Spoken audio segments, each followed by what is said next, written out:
예, 안녕하세요 여러분. 초대교회사를 강의하고 있는 KC대학교 전인수 교수라고 합니다. 여러분 이제 저랑 초대교회사 공부한 지도 시간이 많이 흘렀네요. 이제 오늘 제 9장에 대해서 얘기를 할 건데, 9장 제목이 이제 기독론 확립 이야기라는 거예요. 여러분, 기독론 하니까 이제 벌써 좀 어려워지는데 어려울 거 없습니다. 기독론이라는 거는 예수님은 누군가에 대한 어떤 신학적 논의를 얘기를 해요. 그러니까 예수님이 어떤 분인가, 우리는 예수님에 대해서 어떻게 이해해야 하는가, 거기에 대한 어떤 신학적 논의를 기독론이라고 하는 거죠. 하나님에 대해서 논의한다 하면은 그게 신론이고, 교회에 대해서 논의한다 하면은 이제 교회론이 되는 거예요. 여러분, 저는 이제 초대교회사를 이제 역사적으로 많이 설명을 해왔는데, 오늘은 좀 신학적 얘기를 해야 될 것 같아요. 신학적 얘기라는 것은 이제 교리적인 내용을 얘기를 하는 거죠. 저는 그렇게 생각하거든요. 기독교 2000년 역사, 2000년, AD 30년이 이제 초대교회의 시작이라고 이제 대충 얘기를 하면은, 지금 2000년이 이제 훨씬 이제 넘어갔잖아요. 그러니까 2000년 가까이 되는 그런 시점인데, 이 긴 시간 동안, 이 2000년이라 되는 이 긴 시간 동안 가장 중요한 신학적 결정이 뭘까? 그거를 저는 오늘 제가 강의하려고 하는 기독론 논쟁이라고 보는 것이죠. 근데 여러분, 그 기독론 논쟁하면은 세 가지를 좀 기억을 해야 돼요. 그 세 가지. 그러니까 첫 번째는 뭐냐면은 니케아 공의회입니다. 니케아 공의회. 두 번째가 콘스탄티노플 공의회. 세 번째가 이제 칼케톤 공의회예요. 이 세 가지를 여러분들이 좀 기억을 해두면은 오늘 강의가 좀 핵심적인 부분을 좀 요약할 수가 있는 거죠. 여러분, 니케아 공의회는 이제 325년에 있었어요. 325년에 있었는데, 이 회의는 이제 어떤 것이 핵심이냐, 예수님은 누구신가, 이게 이제 기독론 논쟁이라고 얘기를 했죠. 그러니까 예수님이 누구인가, 이런 결정에 있어서 예수님은 하나님이다, 이것을 명확히 교리적으로 결정한 것이 니케아 공의회예요. 두 번째가 있어요.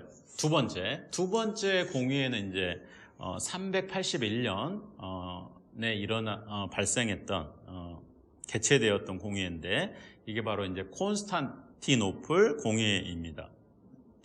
콘스탄티노플 공의회는 이제 어떻게 정리해야 되느냐?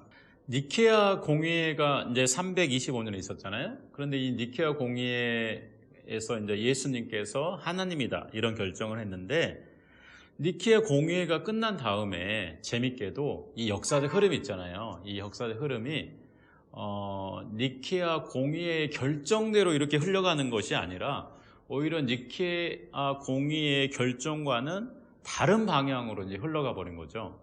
그래서 콘스탄티노플 공의회가 열려가지고, 381년에 열려가지고 니케아 공의회에서 결정한 것을 다시 한번 확인한 거예요.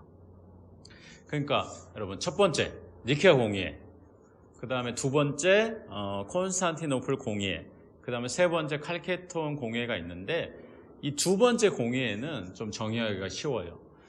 니케아 공의회의 결정을 다시 한번 재확인하는 공의회였다. 그럼 왜 재확인했느냐? 그것은 니케아 공의회가 끝난 다음에 역사적 이 흐름이 니케아 공의회 결정과는 반대로 가버렸다. 그럼 반대로 갔다는 것은 어떤 거냐? 그게 바로 이제 아리우스의 주장대로 가버렸다는 건데요. 이 아리우스는 어떤 주장을 했냐면은, 예수님을 하나님이라고 보기 어렵다, 그런 주장을 편 거죠. 그게 이제 니케아 공의회가 열릴 수밖에 없었던 이유예요. 여러분, 교리라는 거 있잖아요. 교리라는 거는 이제 시간이 지나면서 점차 확립되고 발전되는 거예요. 그러니까 여러분, 여기서 오해하지 말아야 될 게 뭐냐면은, 초대교회가 딱 AD 30년에 설립됐다고 그래서 모든 교리가 있잖아요, AD 30년에 딱 설립된 건, 확정된 것은 전혀 아니라는 거죠. 그러니까 예수님이 누구인가에 대해서 초대교회 사람들은 처음에 이렇게 생각했어요. 예수님은 누구이냐? 이것은 예수님은 메시아다, 그리스도다. 이거에 대해서는 이제 문제가 없었죠. 우리가 예수 그리스도라고 하는 거 있잖아요. 그거는 가장 짧은 신앙 고백인데 예수님은 그리스도다. 예수님은 우리의 메시아다. 이런 고백이에요. 그러니까 그런 고백을 할 수 있는 사람이 예수 그리스도라고 부를 수가 있는 거죠. 그리고 예수님은 하나님의 아들이다. 이런 것도 이제 초대교회가 공유했던 믿음입니다. 그러니까 다시 한번 정리를 하면은 초대교회 당시에 예수님은 메시아고 그리스도고 하나님의 아들이라는 데에 대해서는 의심의 여지가 없었어요. 근데 문제는 이거예요. 그럼 하나님의 아들이라는 것은 도대체 어떤 거냐? 하나님의 아들이라는 거는 뭐 인간이면서 하나님의 아들이라는 얘기냐? 아니면 하나님보다는 못하지만 그리고 인간보다는 낫지만 그런 중간적인 존재를 의미하는 거냐? 아니면 예수님은 정말 하나님과 똑같은 분이냐? 뭐 이런 거에 대해서는 이제 합의가 안 됐다는 것이죠.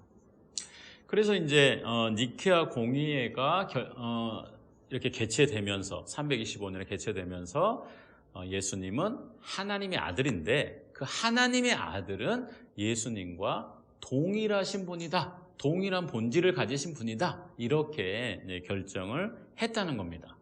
그러니까 니케아 공의회가 개최될 수밖에 없었던 이유에는 이 아리우스라는 사람이 있었던 거예요. 알렉산드리아 교회의 장로였는데 알렉산드리아 교회의 장로였던 이 아리우스는 출발점이 이거였어요. 신론이었죠. 신론 곧 뭐냐면은 하나님은 한 분이시다. 하나님은 유일하신 분이다. 그러니까 이 아리우스의 생각 속에서는요. 하나님, 성부 하나님을 얘기하는 거예요. 아버지 하나님은 한 분이시기 때문에 예수 그리스도가 하나님이라면은 성부 하나님의 그 유일성이 이제 깨져버리는 거예요. 그래서 우리가 이제 아리우스의 주장을 신론에서 시작했다 이렇게 얘기를 하는 거예요. 그래서 아리우스는 이제 이렇게 정리를 하는 거죠. 그러니까 성부 하나님의 유일성을 깰 수가 없었기 때문에 성부 하나님의 어떤 유일성, 단일성, 초월성을 깰 수 없었기 때문에 예수님은 하나님과는 본질이 다르다. 곧 하나님이 아니다. 이렇게 얘기를 했던 겁니다. 그러면 예수님은 어떤 분이냐? 인간보다는 인간과는 비교할 수 없이 위대하신 분이지만 하나님은 아니라는 거예요. 예수 그리스도도 하나님이 만든 존재다. 피조한 존재다. 이렇게 보는 거죠. 물론 예수님도 천지를 창조할 때 하나님과 함께 있었어요. 그리고는 천지를 같이 창조하셨죠. 그런데 아리우스의 주장은 뭐냐면은 예수님도 시간 속에서 존재하지 않았을 때가 있었다. 이렇게 보는 겁니다. 유명한 아리우스의 주장이에요. 예수님이 이 역사 속에서 존재하지 않았을 때가 있었다. 이게 이제 아리우스의 주장이에요. 그리고 예수님은 곧 피조된 존재다. 하나님과는 다른 본질을 갖고 있다. 본질이 다르다. 이게 이제 아리우스가 주장한 거죠. 여러분, 아리우스의 주장은 좀 이성적인 접근이에요. 그리고 하나님의 유일성에서 출발하는 접근입니다. 그래서 얼핏 들으면은 이 말이 굉장히 합리적으로 들릴 수도 있어요. 근데 문제는 뭐냐면은 이 아리우스의 주장은요, 예수 그리스도의 위치를 굉장히 애매하게 만들어요. 하나님과 인간, 그 중간적 존재는 도대체 어떤 존재인가? 그리고 이제 초대교회 사람들은 이제 예수 그리스도를 이미 예배하고 있었고, 예수 그리스도를 구원자라고 믿고 있었거든요. 그런데 하나님이 아닌 존재가 어떻게 우리를 구원할 수 있는가? 그런 이제 의문이 이제 들기 시작했던 겁니다. 그래서 하나님만이 우리를 구원할 수 있다. 아까 제가 이제 아리우스는 신론의 입장에서 예수 그리스도의 어떤 정체성에 접근을 했다고 그랬죠. 기독론에 접근을 했는데 알렉산드리아의 감독이었던 알렉산드로스 그리고 아다나시우스, 여러분 이 아다나시우스를 잘 기억해야 됩니다. 이 아다나시우스가 아리우스 논쟁의 핵심적 인물이 되는 거예요. 그리고 이 사람이 아리우스를 강력하게 비판하면서 오늘날 정통 기독교의 정통 기독론이 되어 있는 예수님은 하나님이시다. 이 결정을 이끌어냈던 사람이 바로 아다나시우스인데, 이 아다나시우스는 구원론적 관점에서 기독론을 접근한 거예요. 그러니까 아리우스는 신론의 관점에서, 신론의 관점이라는 것은 뭐냐면 하나님은 유일하신 분이다. 그러니까는 성자 예수는 피조된 존재다. 성자 예수는 존재하지 않았던 때가 있었다. 그렇게 보는 것이죠. 반면에 아다나시우스는 구원론의 입장에서, 그러니까 그 당시 사람들은 다 의심의 여지가 없었어요. 예수 그리스도가 우리의 구원자다. 그러면 우리의 구원자가 돼야 된다면 당연히 예수님은 하나님이어야 된다는 거죠. 하나님이 아닌 존재가 어떻게 우리를 구원할 수 있겠는가? 그런 구원론적 입장에서 접근을 한 거예요. 그리고 당시 교회는요, 예수 그리스도를 구원자라고 믿고 있었고 하나님의 아들이라고 믿고 있었고 예수 그리스도를 찬양하고 예배하고 있었단 말이에요. 그러면은 우리가 지금 예배하고 찬양하는 행위는 우상 숭배가 아닌가? 그런 또 질문을 던지는 것이죠. 그래서 아다나시우스는 예수님은 하나님이다, 이런 주장을 폈던 겁니다. 그런데 여러분, 이 아리우스 논쟁이 교회를 완전히 분열시켜버린 거예요. 특별히 이제 동방교회를 완전히 분열시킨 겁니다. 이 기독론 논쟁은요, 동방교회에서 발생을 해요. 그리고는 이제 서방교회까지 영향을 미치는 건데, 기본적으로는 이 동방교회에서 일어난 이 논쟁이라고 할 수가 있습니다. 그래가지고 이 동방교회를 분열시키고 또 로마 제국을 이제 분열시켰던 거죠. 여기서 여러분 화들짝 놀란 사람이 누구겠어요? 바로 이제 제국을 통일하고 싶어 했던 콘스탄티누스 황제인 겁니다. 콘스탄티누스 황제는 이 문제를 좀 해결해야 된다고 생각했어요. 왜냐하면 로마 제국을 정신적으로 통일하기 위해서 기독교를 공인을 했는데, 오히려 이 기독교가 로마 제국을 분열시키게 되는 것이죠. 여러분, 아리우스 논쟁은 여러분이 상상했던 것보다 로마 제국 훨씬 더 깊이 로마 제국을 이렇게 분열시켜 버렸어요. 그래서 이 콘스탄티누스 황제는 어떤 방법을 생각해냈냐면은 공의회를 개최하자. 모든 교회 대표가 모여가지고 이 문제를 논의해가지고 결정을 하면은 이 문제가 해결되지 않겠느냐. 그래서 많은 이제 감독들을 니케아에 불러가지고 니케아 공의회가 열렸던 겁니다. 여러분, 이 니케아 공의회를 첫 번째 에큐메니카 공회라고 그래요. 에큐메니칼이라는 게 뭐냐면은 전체 교회를 대표한다는 뜻입니다. 그래서 일부 지역만이 아니라 그 당시 기독교 세계의 모든 지역에서 감독들이 와가지고 이 기독론을 이제 결정을 했던 것이죠. 그러니까 이제 이 니케아 공회를 개최했던 사람은 콘스탄티누스 황제가 맞아요. 그런데 이것을 교리적으로 확정하는 사람들은 이제 감독이 되는 것이죠.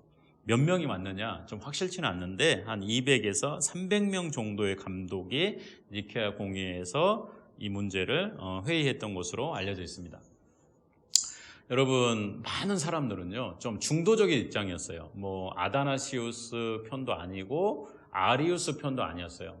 사실 아리우스 편이나 아다나시우스 편을 적극적으로 지지하는 사람들은 둘 다 소수파였고, 사실은 이제 중도적 입장이 많았었는데, 그 회의 때 아리우스주의가 주장되었을 때, 여러분, 아리우스는 감독이 아니었기 때문에 그 니케아 공회의 정식 회의 석상에는 참석을 하지 못했습니다.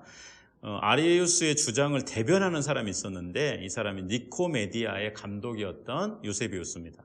여러분, 이 유세비우스는 제가 전에 강의에서 그 제국신학 강의할 때 얘기했던 그 유세비우스는 아닙니다. 이 사람은 이제 니코메디아의 감독 유세비우스예요. 근데 이 유세비우스가 예수님은 피조된 존재다, 예수님이 존재하지 않았을 때가 있었다, 예수님은 하나님과는 본질이 다르다, 이렇게 주장을 하니까 사람들이 굉장히 동요했고, 아리우스 주장이 성서의 가르침 그리고 자신들이 믿는 어떤 예수 그리스도의 어떤 본질적인 부분을 정확히 대변한다고 느끼지를 못했던 거예요. 그래가지고 결국은 아리우스주의를 이제 비판하게 됩니다. 그리고는 니케아 공회에서는 예수님을 하나님으로 이렇게 결정을 하게 되는 거죠. 여러분 여기서 좀 재미있는 용어가 나오는데 그게 호모우시오스예요. 호모우시오스라는 거는 동일 본질이라는 뜻이에요. 근데 성서에는 없는 단어인데, 그러니까 하나님하고 예수님이 동일한 본질이라는 것을 드러내기 위해서 이 호모우시오스라는 단어를 니케아 신경에 이제 삽입을 시킨 거죠. 그래서 하나님과 예수님은 동일 본질이다.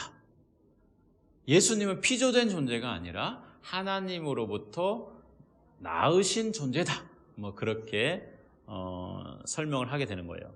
그러니까 여러분 니케아 공회가 제가 2000년 기독교 역사에서 가장 중요한 신학적 결정이라고 그랬죠. 그렇게 말씀드리는 이유가 뭐냐면은 드디어 예수님이 누구인가가 결정되기 때문에, 그리고 예수님은 드디어 공식적으로 하나님이 되었기 때문에 그렇습니다. 그리고 여러분 이 기독교의 정체성은 곧 예수 그리스도가 누구인가에 대한 정체성과 직접적으로 연결이 돼요. 그래서 중요한 거예요. 그리고 유대교 사람들은 예수님을 거짓 선지자라고 해서 죽였지 않습니까? 요즘 유대교인 중에는 예수님을 존경하는 사람도 있다 하는데, 존경을 하더라도 예수님은 한 명의 선지자에 지나지 않습니다. 마찬가지로 이슬람교회에서도 예수님을 얘기하고 예수님을 상당히 존경하고 예수님을 굉장히 높은 선지자로 평가해요. 그렇지만 이슬람교에서도 예수님은 뛰어난 모세와 같은 선지자에 지나지 않아요. 그런데 우리 기독교의 정체성은 뭐냐? 예수님은 그리스도다, 이런 정체성인데 그 예수는 바로 성자 하나님이다. 여기에서 이제 출발하는 거죠. 때문에 저는 2000년 기독교 역사에서 가장 중요한 신학적 결정은 이 니케아 공회의 결정이었다, 이렇게 보는 것이죠. 여러분 제가 이제 서두에서 얘기를 했는데 이 콘스탄티노플 공회가 381년에 열렸잖아요. 근데 왜 열렸느냐? 니케아 공회가 이제 결정을 해가지고 예수님은 하나님이다, 이런 결정을 했는데요. 재미있는 것은 뭐냐면은 그 이후의 역사가 오히려 아리우스주의로 흘러가 버린 거예요. 그래서 이제 교회가 혼란에 빠진 거죠. 그래서 381년에 다시 콘스탄티노플 공회가 열려가지고 예수님은 하나님과 동일 본질이다, 이런 결정을 하게 됩니다. 그러니까 여러분 콘스탄티노플 공회는 좀 정의하기 쉽습니다. 니케아 공회의 재확립이다, 재확인이다, 이렇게 결정을 한 것이죠. 그렇게 정리를 하면 됩니다. 여러분 칼케톤 공회가 이제 451년에 열렸는데 이것도 기독론 논입니다. 예수님이 누군가. 여러분 니케아 콘스탄티노플 공회에서 예수님의 신성이 확립이 됐잖아요. 그런데 문제는 이거예요. 예수님의 인성과 신성이 어떻게 결합하고 어떻게 존재하는가, 한 인격 안에서. 그러니까 한 인격 안에서 예수님의 인성과 신성이 어떻게 존재하는가, 그 문제는 좀 해결이 안 된 상태였어요. 그래서 칼케톤 공의회에서 그 문제가 이제 논의되기 시작하는 거죠. 여러분 인성과 신성이 이렇게 공존을 하잖아요. 그러면은 우리 상식으로는 어떤 생각을 하기가 쉽냐면은 인성과 신성이 동일하게 존재하기는 어렵다고 생각되는 게 우리의 상식이에요. 그래서 그 당시 많은 이제 이단적 주장을 했던 사람들은 예수님의 인성과 신성이 이렇게 공존을 한다면은 결국 예수님의 신성 안으로 이 인성이 흡수되어 버릴 것이다, 이렇게 생각하는 사람이 있었어요. 그런데 이거는 여러분 굉장히 위험한 주장인 게, 결국 예수님의 인성이 신성에 흡수되어 버린다면은 결국 신성만 남게 되는 거잖아요. 그러면 예수님은 인간이 아니게 되는 거죠. 그런 문제가 또 생기는 거예요. 또 이런 주장도 있어요. 인간 예수님은 신성과 그러니까 인간 예수님은 이성과 혼과 몸을 갖고 있는데 로고스는 인간 예수인 이 이성만을 취했다. 여러분 마징가 제트가 있지 않습니까? 마징가 제트에 쇠도리가 타야 되잖아요. 그런 것처럼 로고스가 인간 예수의 이성만 취했다, 그런 주장을 하게 되는 거죠. 근데 이것도 여러분 문제입니다. 이것은 어떤 문제가 있느냐. 완전한 인간이 아닌 거예요, 또 이것도. 그래서 우리 기독교가 얘기하는 그런 정통 기독론에 어긋나는 거죠.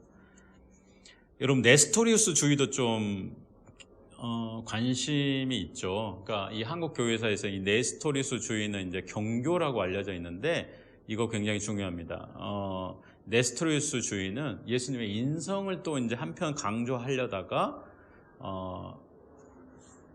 인성과 신성을 너무 극단적으로 분리시켜 가지고 인성에도 인격이 있고 신성에도 인격이 있다. 그러니까 한 위격이 아니라 두 위격으로 얘기될 만한 위험성을 내포하는 주장이었어요. 그래서 이제 이 주장은 결국 이단으로 이제 정죄가 되는 거죠. 여러분, 니케아 공의의 결정을 좀 말씀을 드리면은 니케아 공의회는 이렇게 결정을 합니다. 그리스도는 완전한 신성과 완전한 인성, 즉 두 본성을 가졌다. 그런데 이 두 본성은 나누어지지도 않고 변화도 없고 혼동도 없는 한 위격이다. 이렇게 신비에 남겨두는 거예요. 한 위격 안에 두 본성이 공존한다. 그렇게만 딱 정리를 하는 거예요. 더 이상 정리를 하지 않습니다. 그러면서 기독론의 어떤 울타리를 쳐줍니다. 신비 속에 이 그리스도의 어떤 두 본성이 한 위격 안에 존재하는 하나의 신비적인 교리를 딱 이렇게 정리를 하게 된 거죠. 그러면서 이 기독론이 정리가 되는 거예요. 그래서 한 위격 안에 두 본성이 공존하게 되는 그런 예수 그리스도. 그런데 여러분, 이 칼케톤 공의의 결정에 반대하는 사람도 있었습니다. 이런 사람들은 여러분 이제 우리가 오리엔트 종교회라고 하는데 여러분 잘 아는 교회가 있어요. 뭐 에티오피아 교회라든가 아르메니아 교회인데 이런 교회는요 예수님의 신성 중심으로 단성론을 주장해요. 그래서 이 사람들을 우리가 단성론자라고 합니다. 여러분, 요즘도 아리스주의가 있습니다. 그 아리스주의의 대표적인 이단이 여호와의 증인이잖아요. 여호와의 증인의 주장은 여러분 위험합니다. 우리는 이제 이 세 번의 공회를 통해서 예수 그리스도의 기독론을 확실히 결정했는데 이 결정을 더 이상 반복하는 실수는 없어야 됩니다. 그래서 이 여호와의 증인의 주장에 현혹돼서는 안 되고요. 또 공회의 교리적 결정을 우리가 존중하면서 이 정통 기독론을 고수해 나가야 될 것 같습니다. 여러분, 다음에는 이제 기독교 신학의 핵심을 놓았던 가장 중요한 신학자 아우구스티누스에 대해서 여러분 한번 살펴보도록 하겠습니다. 네, 여러분 감사합니다.